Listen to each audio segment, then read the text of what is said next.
We're in chapter 2, and first of all, where did we leave off? King Saul has passed away. David has been made the king of the tribe of Judea, Yehuda, Judah, in the southern kingdom. There's not yet a northern kingdom and southern kingdom. That's going to happen in the future, but in the southern part of the country, the southern region. The tribe of Yehuda.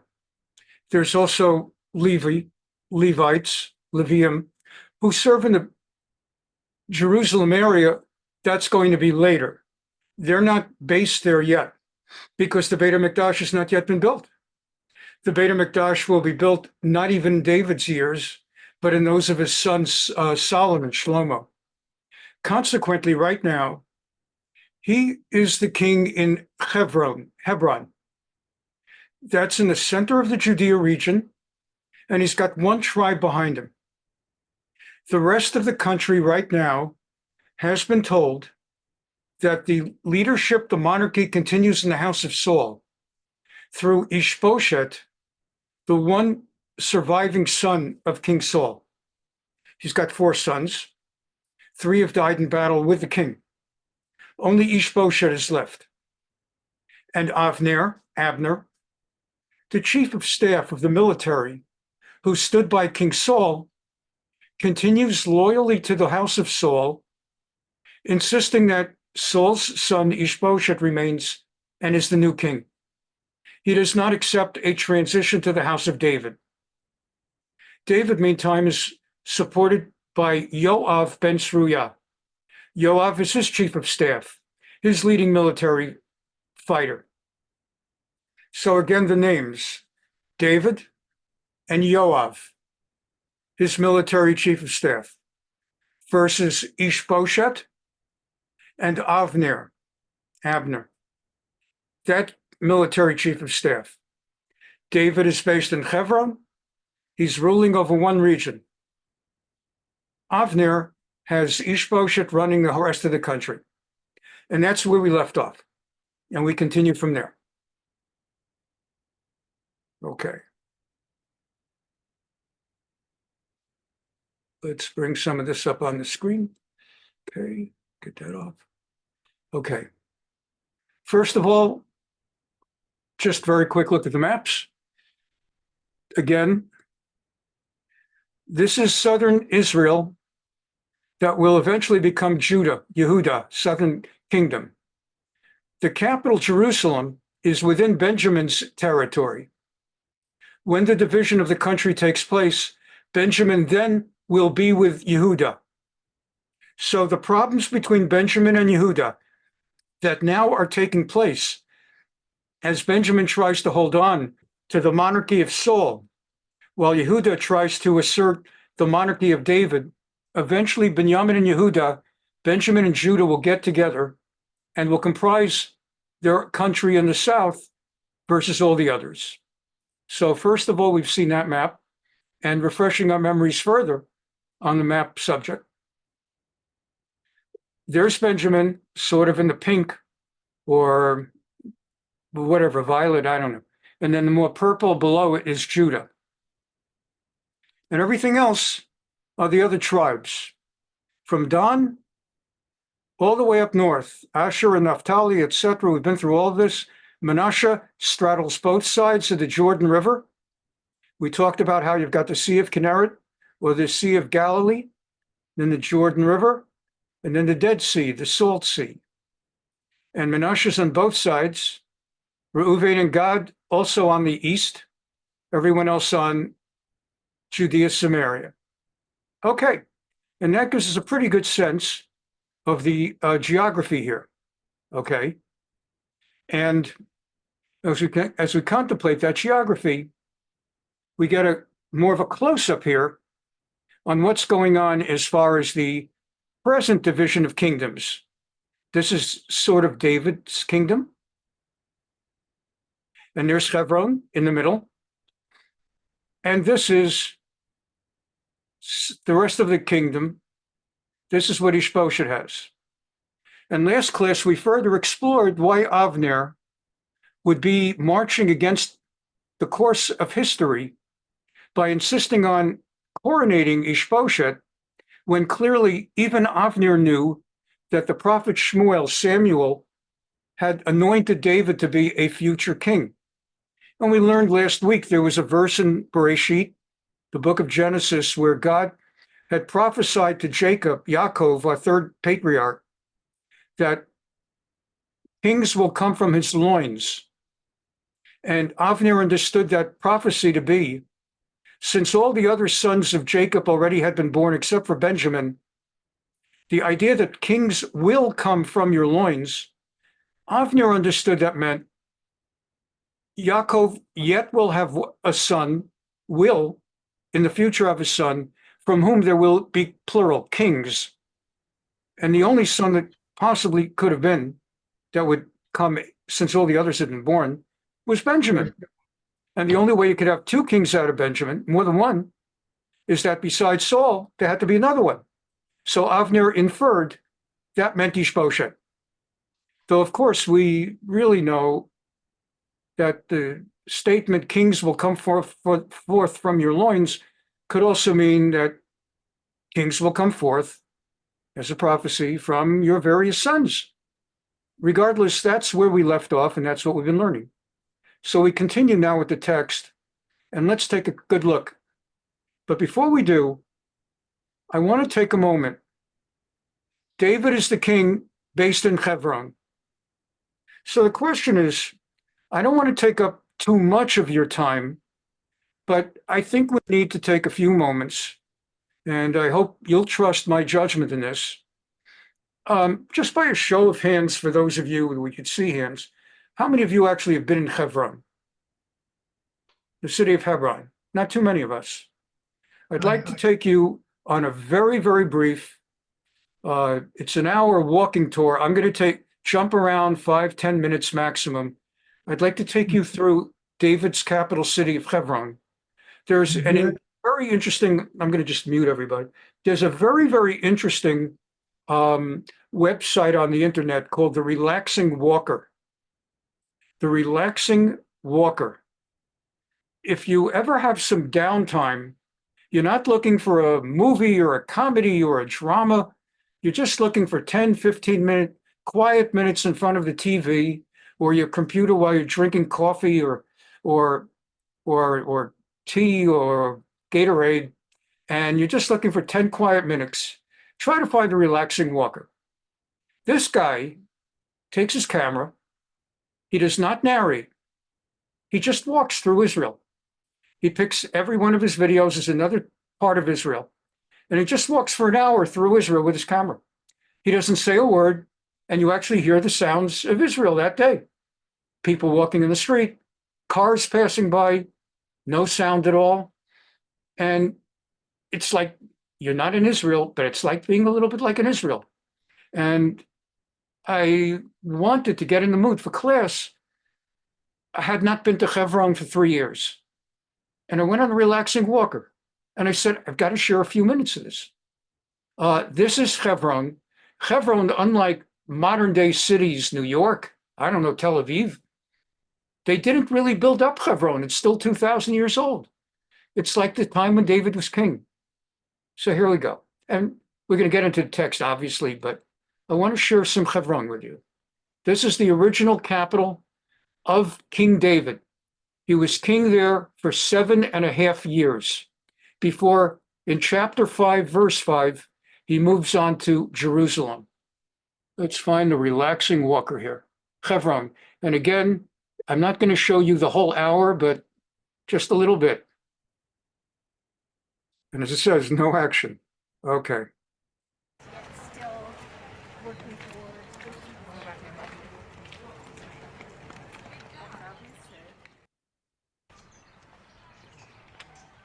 There's nothing wrong with your sound. You're just walking through Hebron.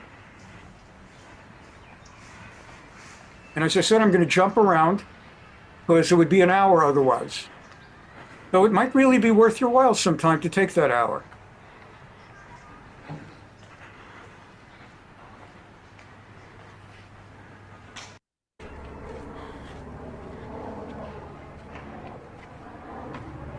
Ruth is buried from the Bible. Ruth from the Bible is buried in Hebron. When you're in Israel, you're constantly coming into Jewish history and the Bible. And Yishai, that's the Hebrew name of Jesse, the father of David.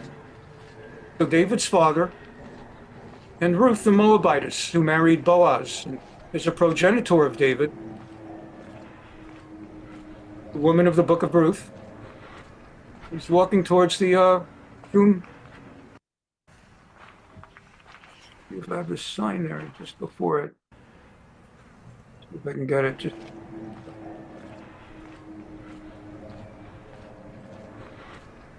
He's now approaching the tomb. Keep in mind, people are buried, and then later these tombs were built. These monuments. That says Kever Yishai Verut, the burial place of Jesse, father of David, and separately of Ruth.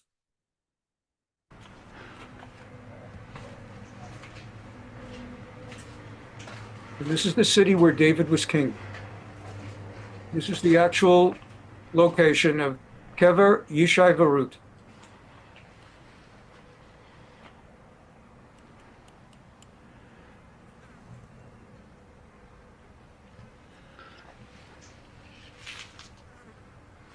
That's Yishai.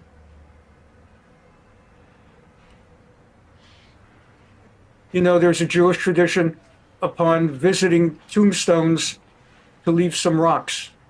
We don't leave flowers. We leave rocks. Flowers, they die. Rocks are forever. There's an ancient synagogue that was built so that for people to be able to pray in the vicinity of Ruth and Yishai.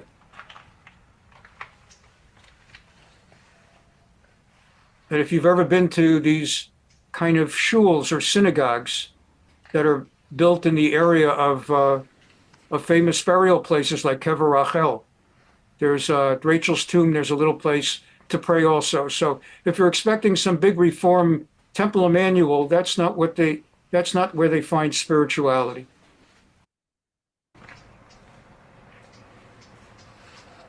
And there are parks.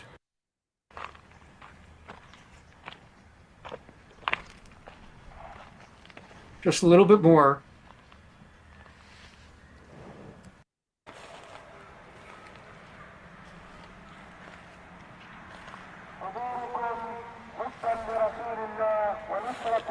That's the Arab side of town that you hear. That's my inference.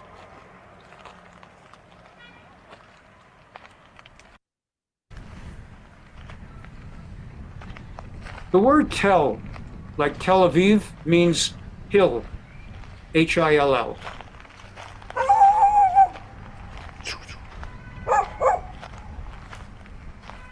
So if you like dogs, they have a dog in Hebron.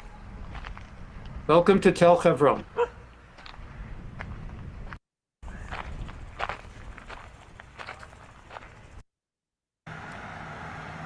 And this is the Jewish neighborhood of Hebron. Hebron, of course, is a city that's divided. Arabs murdered, slaughtered the Jews of Hebron in August 1929. Long before there was ever a Jewish state of Israel, when they talk about how Arabs slaughter and rape, and then they talk about, well, there's a Jewish state. If you didn't have a Jewish state, that's who stuck. Well, in 1929, there was no Jewish state. It was 20 years away. No one dreamt there'd be a Jewish state. There simply were Jews living in Hebron, going back to ancient times. And the Arabs slaughtered and left no Jews in Hebron. And now when the Arabs say, you're settlers and this is our land and you're coming to our land, the reason there were no Jews living there is because they slaughtered us. So yeah, you slaughtered us and took our homes, and now we're coming back to reclaim it. More of the Jewish neighborhood. I guess these are closed shops. I don't know that it's Shabbat. Maybe it's But anyway, the shops are closed. Quiet street. The Beit Hadassah. There had been a hospital in Hebron, and Beit Hadassah was at the center, and this is part of where the massacres took place. And when Jews in 1967, after the Six-Day War, started to reclaim the city from which they had been driven 38 years earlier, one of the first places that Jews took back was Beit Hadassah. And the Arabs claimed, "You're stealing our land, you're stealing our buildings." And the Jews had to show property documents proving that this was Jewish-owned land from which Jews had been thrown away.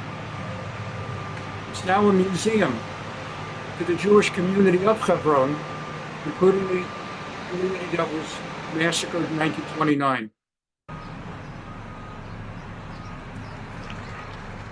This is a map of the slowly but surely rebuilding Hebron community, the Jewish community of Hebron and Kiryat Arba. This is where our ancestors began. Abraham and Yitzchak and Yaakov and Sarah, Rivka, Leah, they're all buried in Hebron. Yes, he added a little bit of music here.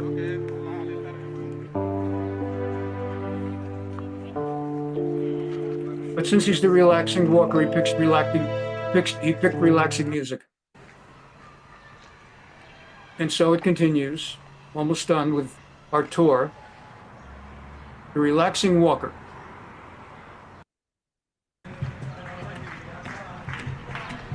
And that big building over there, that is the building of Ma'arat HaMachpelah, the cave of Machpelah, where our 3 patriarchs and 3 of our 4 matriarchs are buried.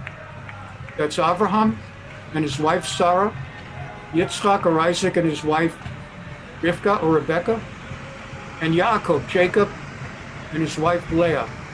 Rachel, we're told in the Breshit, the book of Genesis, chapter 35, she died in Bethlehem, on the way to Ephrat. There are many steps you have to walk up, and I believe they're putting in an escalator, either an escalator or something, to help people. When I was there in the year 2020 with Rebbetzin Ellen, Zichrono Livracha, blessed memory, the question became, I was, my lungs, as you all know, at that time already, my lungs were very severely injured, damaged, ill. I had not yet had my lung transplant. That would be coming in 2 years. And the tour guide actually did not want me going up to sing all the way, because you had to walk all the way up, and it's quite a walk. And I was just, I just told him, there's just no way that I came all the way from America. I don't know whether the next time I'm going to have an opportunity. I'm going up there one way or another. And it took a little while, but take a few steps, then you take a few more steps, and before you know it, you're up there. So what is this big building? If they were buried in the ground, this building was built by Hadrian. We're talking Herod. I'm sorry, not Hadrian. Herod, Hortus, Herod, back 2,000 years ago. He was the great builder. He built so very, very much, and he built the big structure around it. This is, of course, is the plaza that leads up. And as I was saying, they're putting in an escalator, if they haven't already done so, so that people with lung and other issues can get up there more practically. You had it's quite a walk up, but there's no 2 ways about it. You got to do it. So you keep going up, go all the way up, then you finally reach inside the Ma'arat HaMachpelah.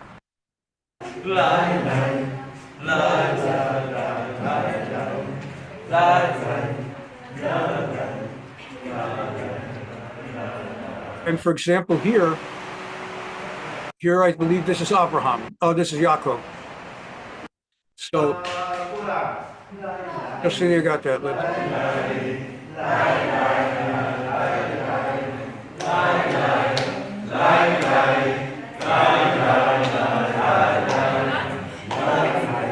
obviously a tour group. Me'arat HaMachpelah, Petach Gan Eden. The cave of Machpelah, the gateway to paradise. The Midrash is that Avraham Avinu, our father Abraham, was running after a sheep to offer it as a sacrifice to God. And the lamb was running away from him. And he was running and running to catch that lamb, and that lamb was running literally for dear life and took refuge, or tried to, in a cave. And Abraham kept running after that lamb into the cave. And when the lamb ran out of room at the end of the cave, and Abraham entered that spot, he smelled a smell that is described in the Midrash as the smell of Gan Eden, the smell of paradise. He realized he had been led into an extraordinary place, the gateway to paradise. According to the Midrash, Adam and Chava are buried there. And he decided this is where he'd like to bury Sarah. And therefore he bought the plots, and of course the family buried him there, and so on and so forth.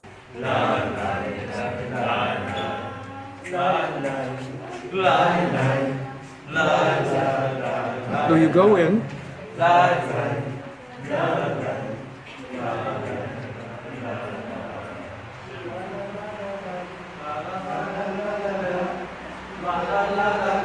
And now in Ma'arat HaMachpelah, you're about to be the first one that they're going to take us to.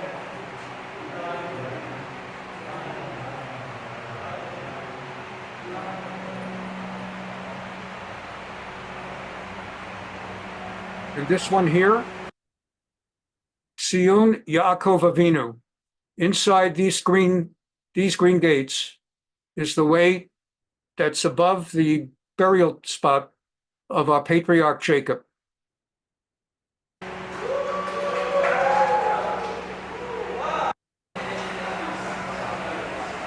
That's Abraham, Sion Avraham Avinu. And that's the gateway to the burial spot of Abraham. And on the other side is Sarah. And as I said, Rebecca and Leah. So this is Ma'arat HaMachpelah, Sion Avraham Avinu.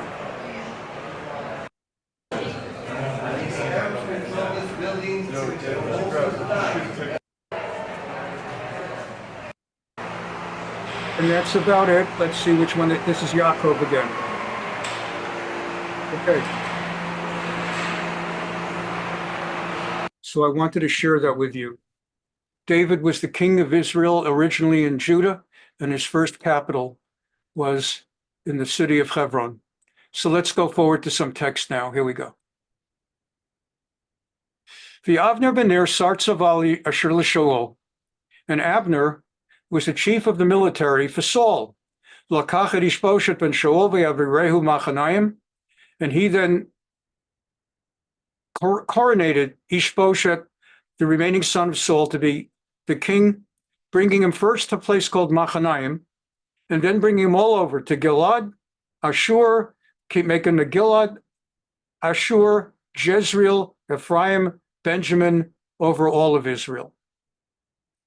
So he brought him all around to Gilad. There's Machanayim, and Gilad, and Ashur, and Jezreel, and all over, to Givon, all this, he became king. We continue.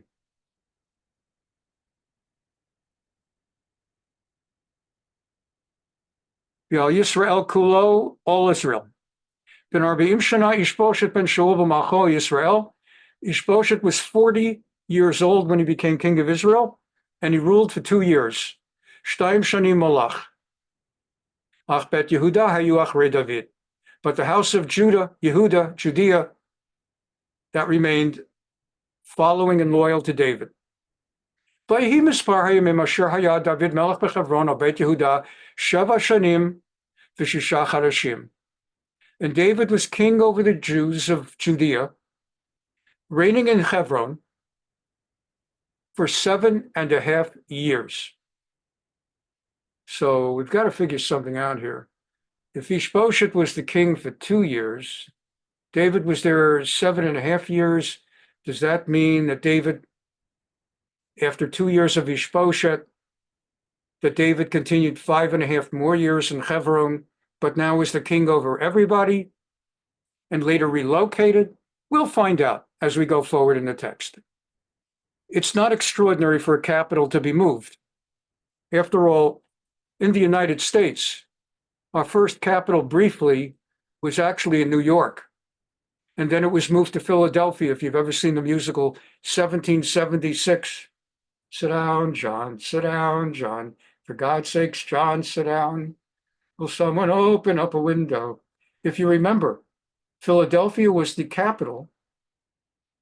And the reason they moved the capital yet again to DC, partly, as I explained in the previous class, is that all the power brokers in the early colonies were the Virginians, the first families of Virginia. Thomas Jefferson, James Madison, James Monroe, William Henry Harrison, John Tyler. Virginians made up 6 of the first 10 American presidents.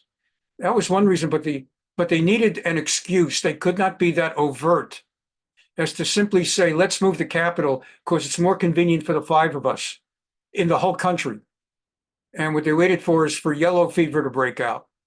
They didn't wait for it, but it happened. Yellow fever broke out in Philadelphia. People were dropping like flies. And they did not have the science that we have today, just as our science today is 200 years behind the science from 200 years ahead. But they didn't even have that science. But many people understood that flies, mosquitoes, might be transmitting the yellow fever. And therefore, when the Congress was meeting in Philadelphia, they kept the windows closed to keep out the flies, to protect from yellow fever. And that's the meaning behind the lyrics of the musical. Will someone open up a window? Sit down, John. What's going on is that it was July, 4th of July, right? Independence. That's when it happens. So it's steaming hot humidity in Philadelphia, and they won't open up the window because they're afraid of yellow fever. That's what's going on. So we moved the capital to Washington. So America's moved its capital. Israel. I mean, we've been watching countries move. Argentina says they're going to be next, moving it from Tel Aviv to Jerusalem. Capital countries do that. So Israel eventually will move the capital from Hebron to Jerusalem, but that hasn't happened yet. But it's coming because that's why the text is telling it to us. The text is telling us he was king there for 7.5 years. It's not telling it to us after he reigned 7.5 years. It's preparing us that a move is coming up. Vayitzi Avner ben Ner v'Avdei Ish Boshet ben Shul mimachane Givona, Givona. And Avner and the servants loyal to Ish Boshet, well, they were in the area of Machanaim. Okay, so they're in the area of Machanaim. Let's just grab it real quick. Oh, let's get that guy out of the way. So they're in the area of Machanaim, which again is right over here, east of the Jordan. And they're doing whatever they do. They're just hanging around. They're doing their thing, whatever that means. Yoav ben Tzruya v'Yavdei David yatzu v'yifkeshu mal brechat Givon yachdav. Aha. Yoav, the head of David's army, and some of his men happen to be out, and they encounter Avner's men at the springs or waterways, or actually the well or the pool. A brecha is a pool. At the brecha of Givon. Givon is in the heart of Saul land. There's Givon. So they were in Machanaim, but they go across and they're at Givon, the heart of where Benjamin and King Saul had been, as among all the different parts of the country. Here's where Givon is. So the Davidites are here, but they're just across the border. They're allowed. We're all Jews in Benjamin land, and Yoav encounters with his men some Avner men, and all right, we got a problem. Well, Yoav recognizes David as the king, but does not claim that David's king over Benjamin and elsewhere. He recognizes him over Judah. And Avner recognizes Ish Boshet, but does not seem per se to require that Judah follow Ish Boshet, although he does deem Ish Boshet the king. So they encounter each other.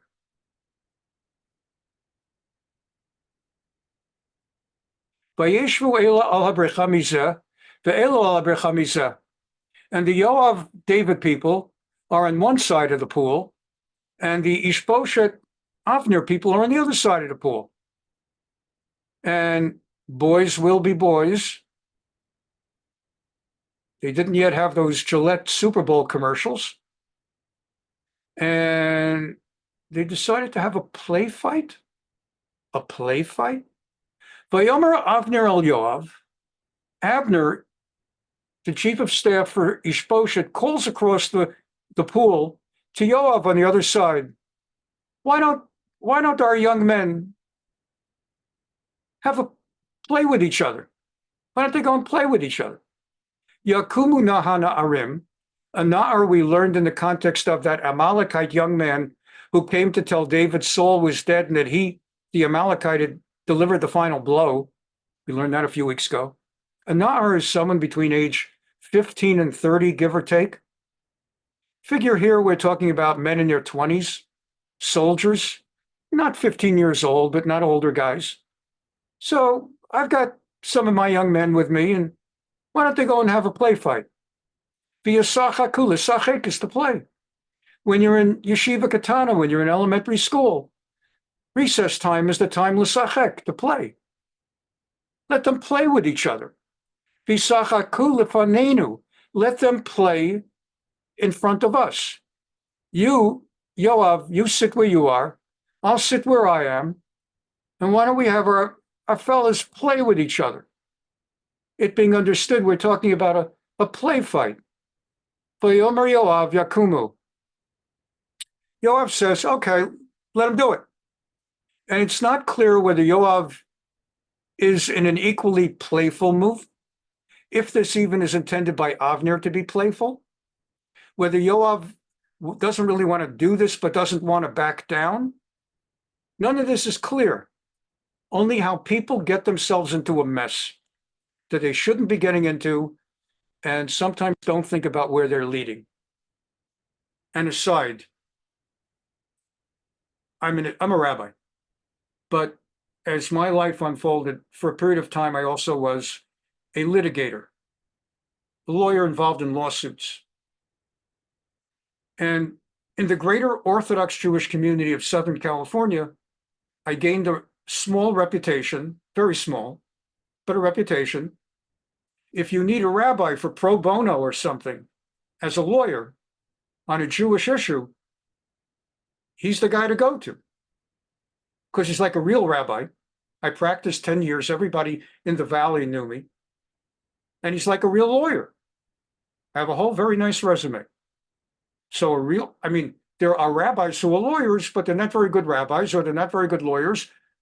The reason they became rabbis is because they weren't good as lawyers. They became lawyers because they weren't good as rabbis. And I had a different kind of career path, whatever. So I would be called upon from time to time. Interesting cases, and I can't take up your time too much for it. A rabbi who was being sued after he said that a certain certified kosher restaurant really isn't kosher. So he got sued for defamation. So he needed a rabbi lawyer to defend him in a defamation case, and he had no money to defend himself. So I had that one. The lady needed a get. The man wouldn't give it to her. I did that for free. When he finally gave her the get, she refused to accept it unless he added a diamond ring. That's when I stopped doing pro bono. That one was the last pro bono. Well, someone approached me. They had a child that wasn't treated right at the local day school. And To make a long story short, they chose to sue the day school, and they wanted me to be their attorney pro bono. Why not? They want to sue the day school. And I remember being in their home. The lady wants to sue, and her husband is sitting there. And I'm getting the full story and I'm doing what I'm supposed to do. Not just know the law, but know the context and the players. And here's what I learned. This is a family that's very deeply involved in their community. They're a very prominent family, and they're very beloved in their community. And they've been involved with that school for a long time. And they have been wronged. And if they sue, they may even have the right to collect some money. And I explained to them, I said, I do think you could collect some money. I think you have a good case. But I would like you to understand the bigger picture. And then let's decide what you want to do. Understand, if you sue the school, here's what's going to happen. 20 years of friendships that you have built are going to go down the toilet.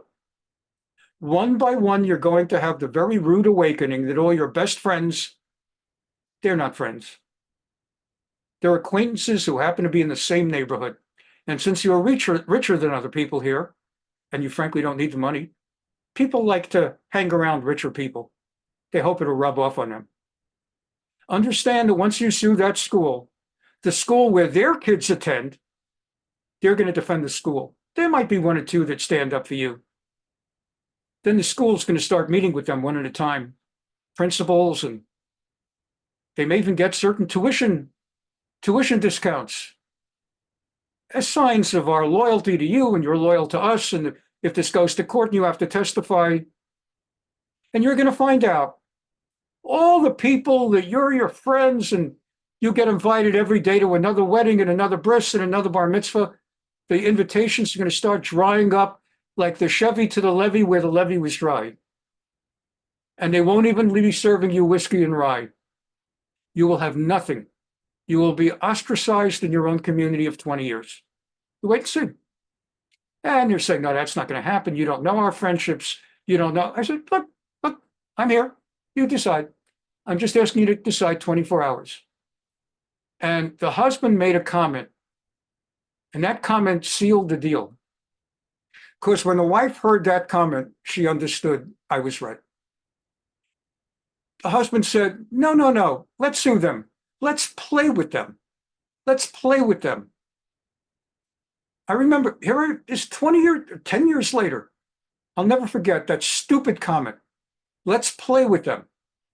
First of all, on my dime and my time, I agreed to do this pro bono. So even though it's a stupid idea, well, since I'm paying for it essentially in my time, no, let's play with it. Why don't you pay for it? That's how he got to be rich and how I got not to be. She thought about it. I said, be sure you want to play, because the last time you're going to play with those people, you're going to have nobody else left to play with. You're going to have to start playing solitaire. And the next day they forgot about it. They dropped it. And they lived happily ever after. They go to bar mitzvahs and weddings, and they never found out which of all their friends would have stuck them in back, which would have been all of them. I know. You practice law long enough, get involved in these things long enough, you find out fast enough. And that's what hits me when I saw this, let's play with them. He says sport. Actually, it's bad translation. That's even worse translation. The word lisachek is to play with them. And the rabbis of the Talmud talk about it. Vayomer Yoav, Yakumu, so Yoav said, all right, let him go. He doesn't say, yeah, let's play. But he's now kind of backed in the corner, so they're going to play. Vayakumu vayavru b'mispar shnei masar levinyamin u'leish Boshet ben Shaul u'shnei masar me'avdei David. And so they sent 12 of the men from the side of Ish Boshet and Avner, 12 young men from David's fighters. The 24 of them engaged in a play fight, and they ended up killing each other. Literally. Vayachaziku ish barosh re'ehu v'charbo b'tzad re'ehu. And each one grabbed at the other one's throat and neck and head and started pulling out their swords, one at the other. Vayaplu yachtav, and they all fell together. like in some of these movies where they shoot each other, and when the smoke clears, everybody in the shootout is dead.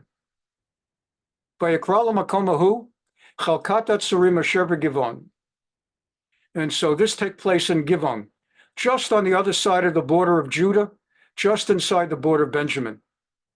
But and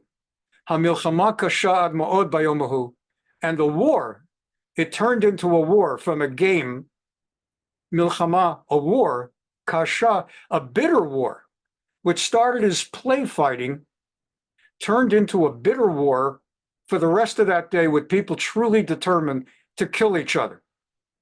Vayinagef Avner v'Anshe Yisrael lifnei Avdei David. And in the end, David's men, they routed Avner and Saul's men, Ish Boshet's men. So even though Avner and Ish Boshet represent 11 of the 12 tribes or 12 of the 13, it's the fighters of David who are tried and true, and they're practiced and they're experienced, and they substantially defeated the fighters of Ish Boshet. It was just a mess. The Midrash talks about it. Later on in time, Avner is going to get killed. Not in today's class, and not for a while. But Avner will get killed. And the fact that most of you don't know his name well reflects he does not end up with a major place in Jewish history, though, of course, compared to anyone here, and he's in the Bible. And he was at Tzaddik, we said last week. And they ask in the Midrash, Avner Lama Neharag, why is it that God, at some later point in time, decreed that Avner should be killed, and that he did not just die a simple, peaceful death? Omar Rabbi Yehoshua ben Levi, Rabbi Yehoshua, the son of Levi, says, Avner Neharag, al she'asa daman shel na'arim schok.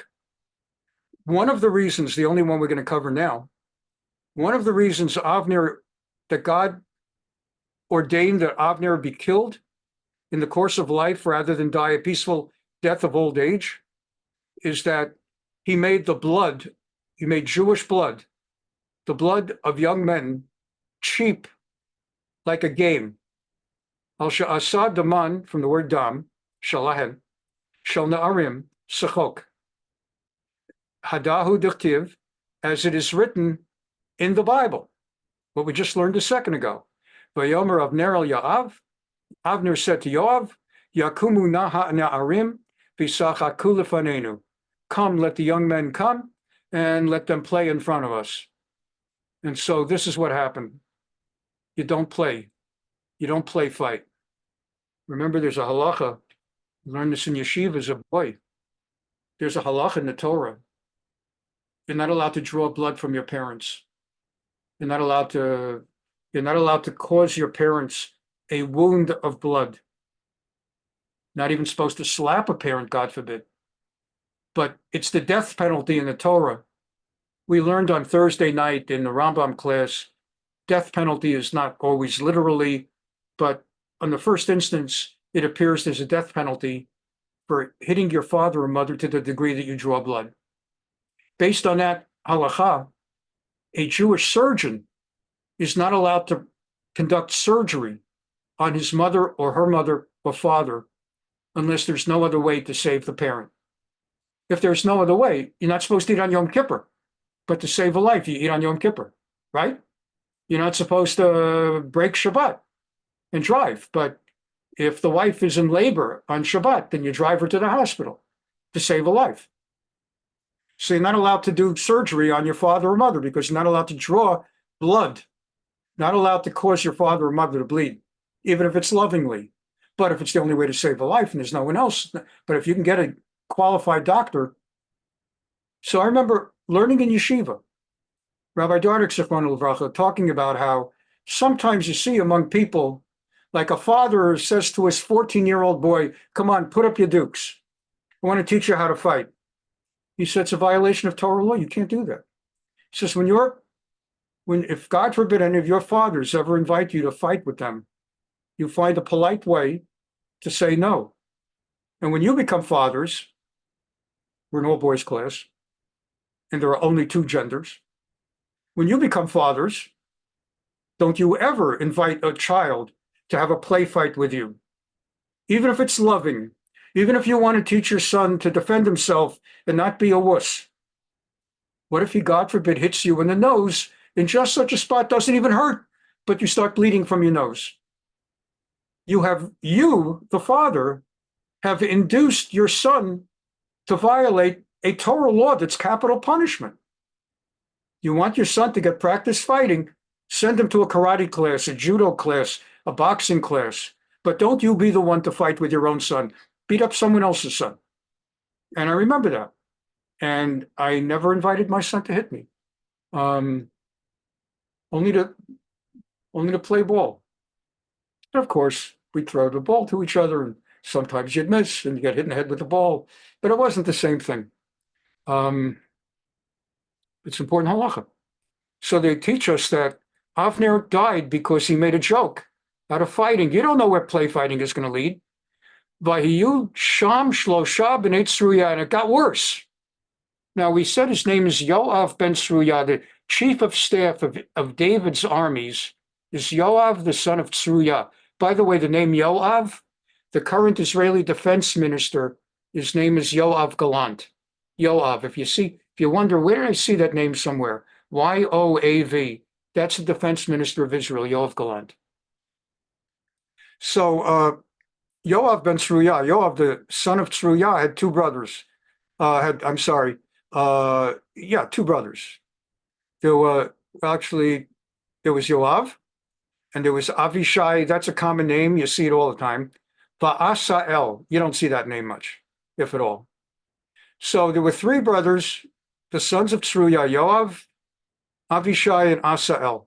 But Asahel kal baraglav.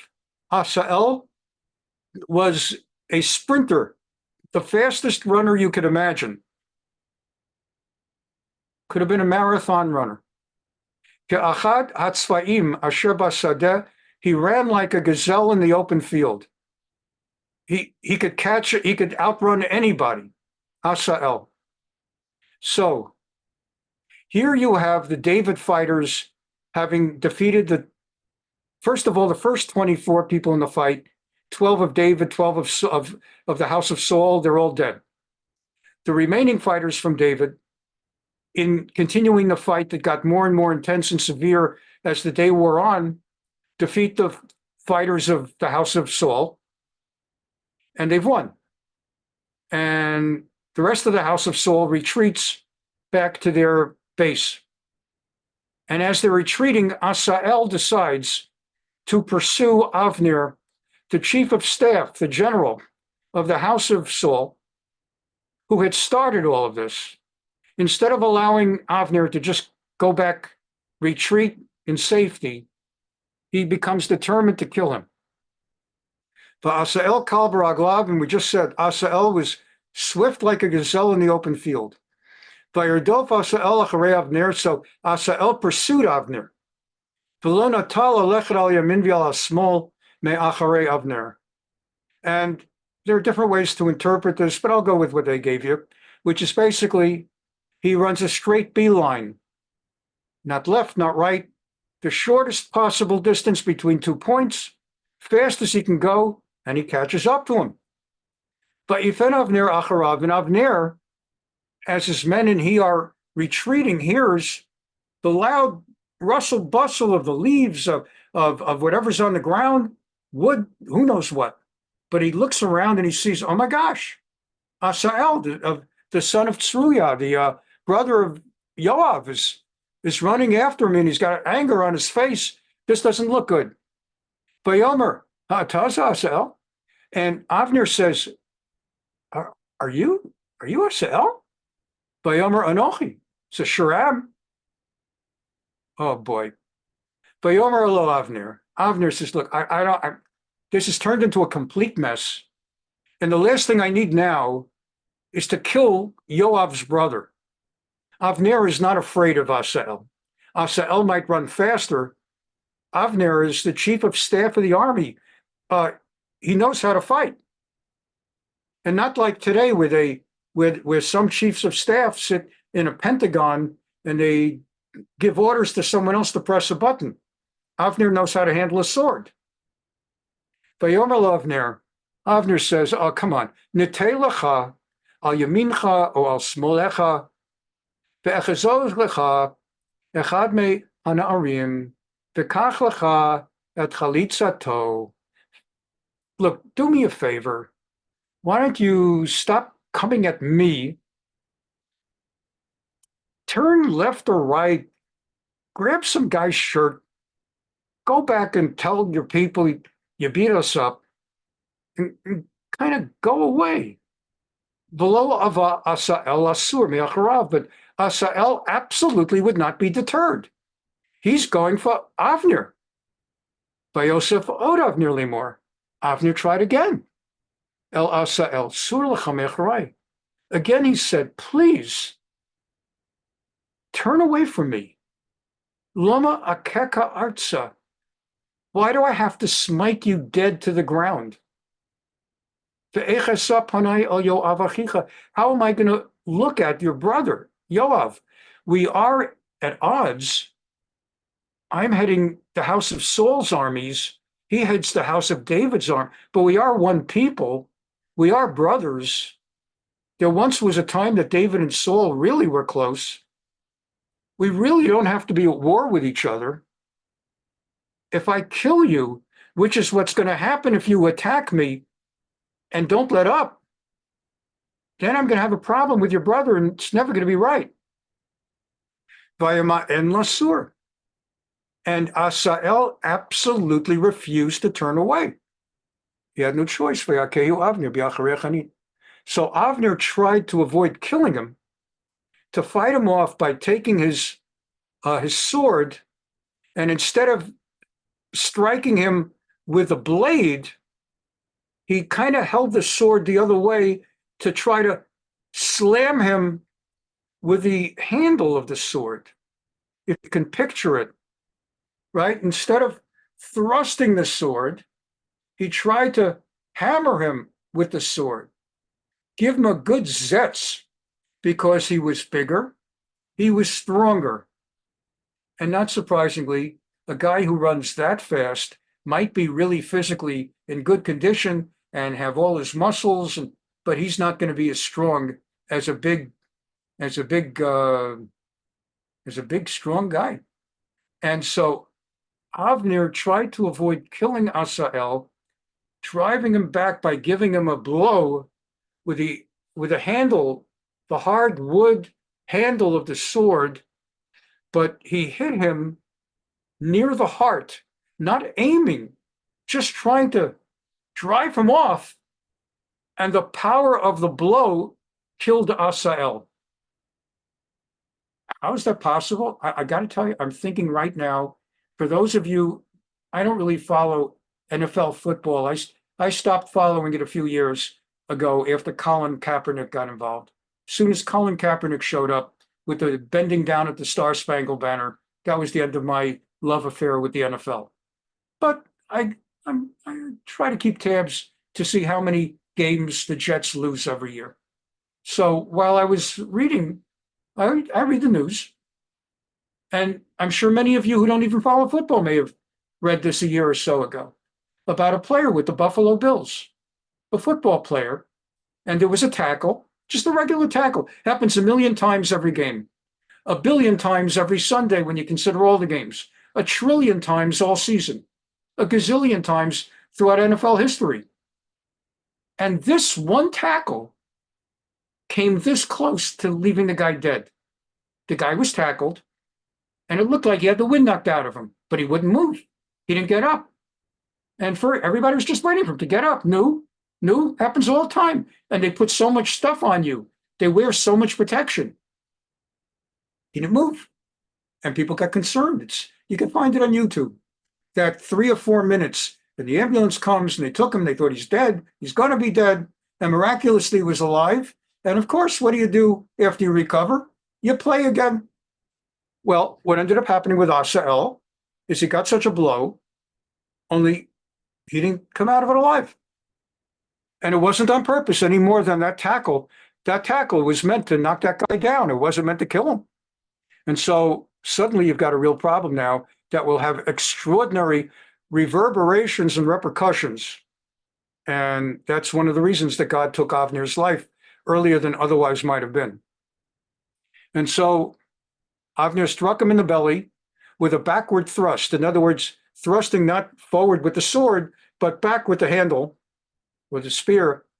And the spear protruded from his back. He fell and died on the spot. And everybody who came halt via amodu. They halted. The rabbis tell us, I was looking, what does that mean? Everybody came and they stood. People couldn't help it. It looked weird. No one ever had seen that before. It was an accidental killing. It was just a one in a, it was meant to be. It was the hand of God. It would unfold a series of developments that would change Jewish history and bring David to be king of Israel. But it wasn't supposed to happen. Vayirdafu Yoav va'Avishai acharei Avner. Now, with Asahel dead, and the word getting back to his brothers Yoav and Avishai, now they start to pursue Avner to kill him. V'Hashemesh ba'ah, and sunset was coming. In those days, you really did not fight too often at night. There were no night lights, no night cameras, red cameras. V'hema ba'u ad Givat im Ama, asher al pnei Giach derech midbar Givon, v'yitkabtzu b'nei Binyamin acharei Avner v'yula aguda achat. And now all the Benjaminites, of course, this is all happening. Avner has retreated with his men back to the center of the Benjamin encampment, where their capital is in Givon. And so now that he's back in safe territory, all the people of Benjamin gather and assemble around him to protect him. By Amdu al Roshi Gavachat, by Avner el Yoav Vayomer. And Avner yells at Yoav, calls out to him, because Yoav is not going to get to him today. And he says to him, having just killed Yoav's brother, but accidentally, but in self-defense, Hala netzach tochal cherev. Do you have to continue making war and killing people? Halo yadata ki mara tiyeba achrona. You know this is going to be bad in the end. Mara comes from the word mar, like on Pesach, maror. You know this is going to come out bad. Va'ad matai lo tomar la'am lashuv me'acharei achem. How long is it going to take until you tell the rest of your people to go back home and depart from pursuing your brothers? Vayomer Yoav. And Yoav says to Avner, you want me to back off? You want us to retreat? Chai Elokim. That's a way to invoke God's name in a vow. By the name of God, he says. If you only had been that smart, basically, he doesn't say smart, Kilule dibarta, if you only had spoken that way earlier today. If instead of saying, come, let's have the young men play with each other, if you had thought before you spoke and realized what this would lead to, and if only then you would have said, come, let's separate our two sets of boys from each other and go our separate routes and avoid having brothers fighting brothers. If only you had spoken that way, then first thing this morning, everybody from both sides would have separated from each other, gone their own ways, and everybody would have been fine. Instead, now look, 24 died, so many, many more died afterwards. Now, brother Asahel has been killed. Now, I have to avenge his blood. By Yoav b'shofar, and Yoav, the commander-in-chief, chief of staff of David's armies, blew a shofar. That, in ancient times, you didn't have bullhorns and you didn't have other ways to communicate in large groups. So you communicated by blowing a shofar. And if you had a certain number of long blows or short blows, it would be different kinds of commands. March forward, march back, retreat. And when the men of his David army heard the way he blew shofar and the command implying to retreat, so they backed off. And they did not further pursue Israel. Because remember, other than Judah, all of Israel essentially is behind Ish Boshet at this point. And that brought an end to the battle of that day. Avner and his men marched through the Arava all that night, and after crossing the Jordan, marched through Bitron until they came back to Machanaim. Remember, Arava, Machanaim. Arava, Machanaim. The Arava is east of the Jordan River. In the song for the Armed Forces of Israel, the song for the IDF that we play every Sunday during our Sunday class on the previous week's developments in the war against Hamas and news from Jews around the world, we always play the prayer for the Tzava, for the Asahel, the armed forces. There is a line that may God bless the armed forces of Israel. Miguvol Halavanon, from the border of Lebanon, ad Midbar Mitzrayim, until the desert of Egypt, Min Hayam Hagadol ad Levo Ha'arava, and from the great sea, may he bless them to the Arava, across the Jordan River, wherever they have to fight. And so he goes there, and he stops at Machanaim, and he's got a lot to think about, just as we all do, as we end class tonight. I had mentioned that I'm going to continue trying to share with you different versions of David Melech Yisrael. I want to do that, and I want to bring to you, the rabbis cite a particular verse in Tanakh, in the Bible, in the context of this. So I'm going to read you that verse, and then we'll close with David Melech Yisrael. This is from the book of Ecclesiastes, Kohelet. Kohelet is most famous for chapter 3, the song that was sung by the birds, and before that by King Solomon. The turn, for everything. There is a season and a time for everything under the heaven. Chapter 9, all of Ecclesiastes, Kohelet, is rich with famous teachings. It was written by King Solomon, Shlomo HaMelech, towards the twilight of his life, by which time he had learned about life, not only from books, but from life. And it's less of a young man's optimism than an older, experienced man's, not exactly pessimism, but realism. A man who's come in, the wisest of all men, King Solomon, having come beyond his youthful, exuberant optimism to realize there are things in the world that are what they are, and that's how the world is. And we've done previous verses from here, the idea that the sun always goes up and it always goes down, and people think in their generation they've discovered something new that never existed before, but there's nothing new under the sun. And here, he goes a little bit more.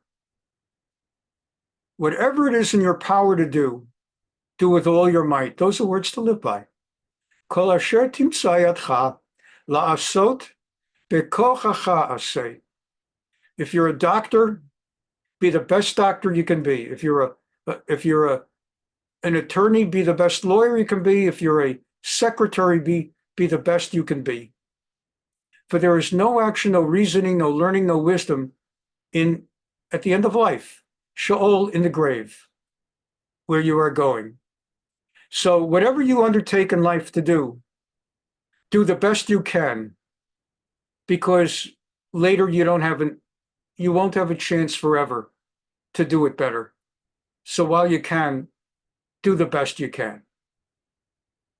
I have further observed under the sun, continuing in this theme, that there is nothing new under the sun, and that with life experience you come to realize realistically things are tough and life is beautiful, but it's not a bowl of cherries. And therefore, the race is not won by the swift. You know, of course, the Aesop's fable about slow and steady wins the race. but it was the Bible that said it first. The race is not won by, don't think the fastest guy in the race, especially if we're talking about life, that's not the one who wins the race. It's the one who's smartest, who runs the wisest.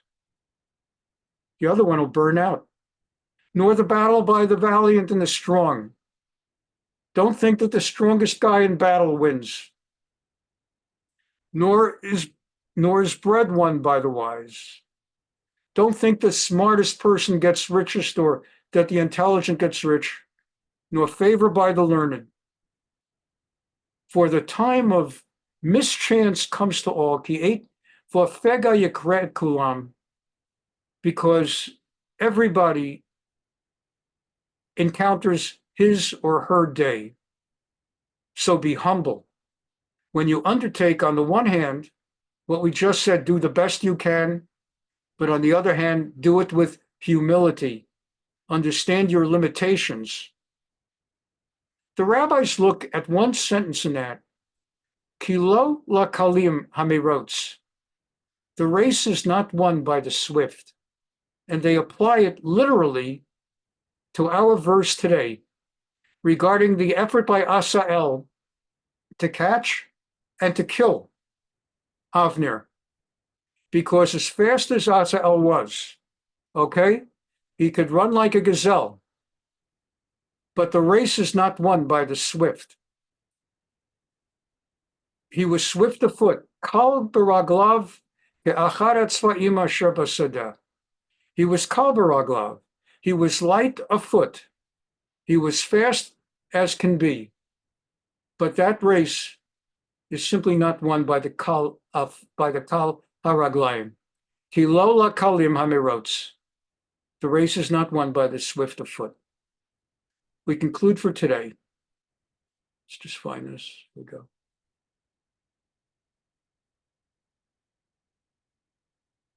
This is Shlomo Carlebach's version, but sung in the city of Jerusalem. A cover.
I just can't help it.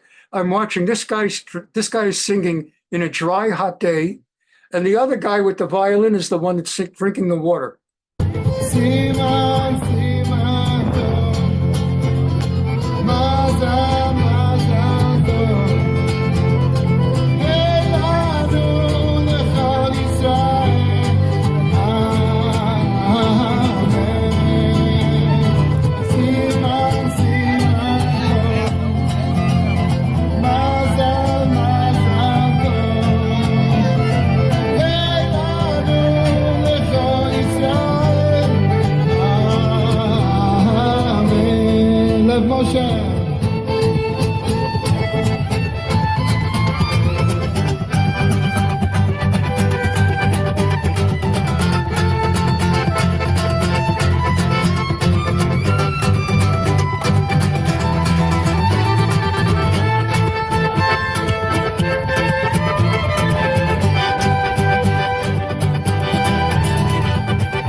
In the end, I think the violinist earned his cup of water that last routine. Anyway, thank you so much for being here. God willing, we'll see you next Tuesday. God willing is going to be Navi, and Thursday is Rambam, and Sunday is latest in Israel. Have a wonderful week. Bye-bye.